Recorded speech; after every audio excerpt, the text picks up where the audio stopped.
Most of the 1890 U.S. federal census was destroyed in a fire in the 1930s. This leaves a large, annoying 20-year gap in census records for genealogists. On today's episode of the Ancestral Findings podcast, I'll give you 5 substitutions that you can use for the 1890 census.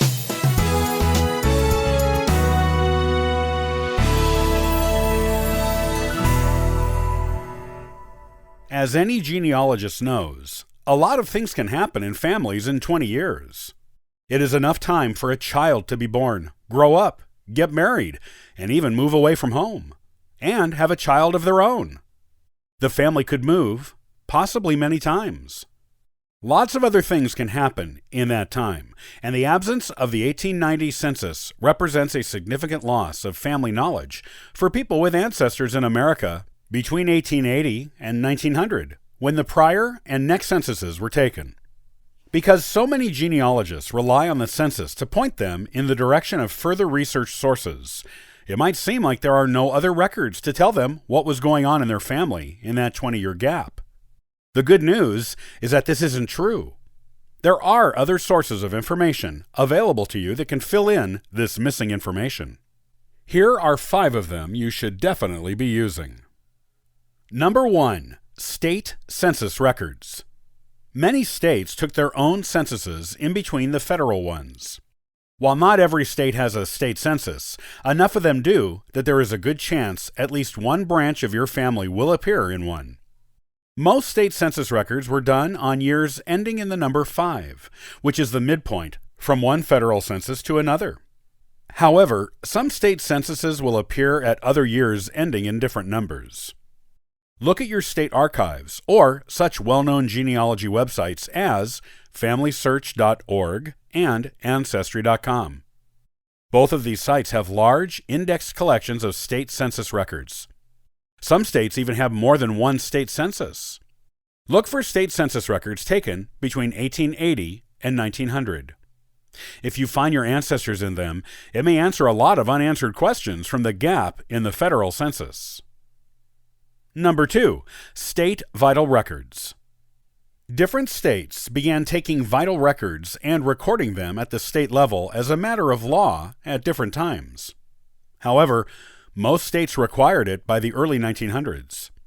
Check the states where your ancestors lived and see if those states had mandatory birth, death, and marriage certificate record laws during the 1880 to 1900 gap years. If they do, then start looking for records with the names of people you already know in them. This will fill in missing birth, death, and marriage information, and will also give you ideas of where to look for further research sources. Number 3. Old newspaper records. Many old newspapers were preserved in archives, and lots of those newspapers are available online on sites like genealogybank.com and Ancestry.com. There is even a paid site called newspaperarchives.com that has a huge collection of old newspapers and nothing else.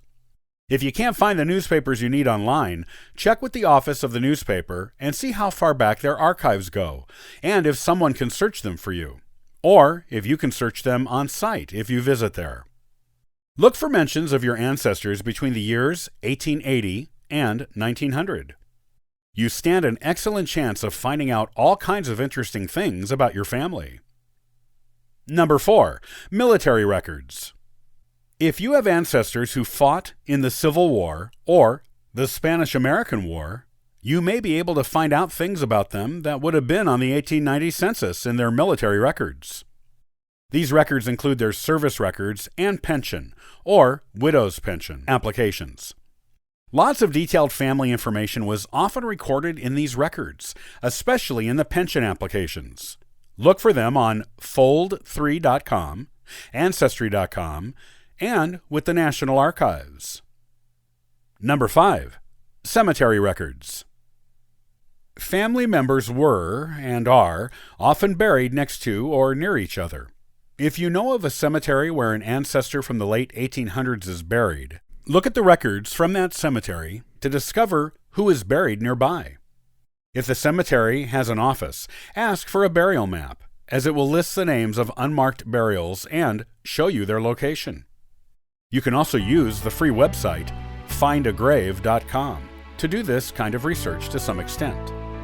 Doing this will give you the ability to discover the previously unknown death dates of ancestors you may have been searching for, and will also show you previously unknown relatives, such as children who were born and died in the gap between the U.S. Census records.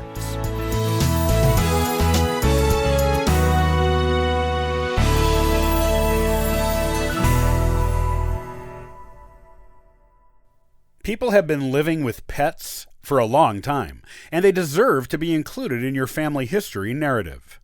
On the next episode, I'll show you how to do it. Thanks for joining me today. I'll see you next time on the Ancestral Findings podcast. And for further info, you can visit us at ancestralfindings.com. Copyright by Ancestral Findings, all rights reserved.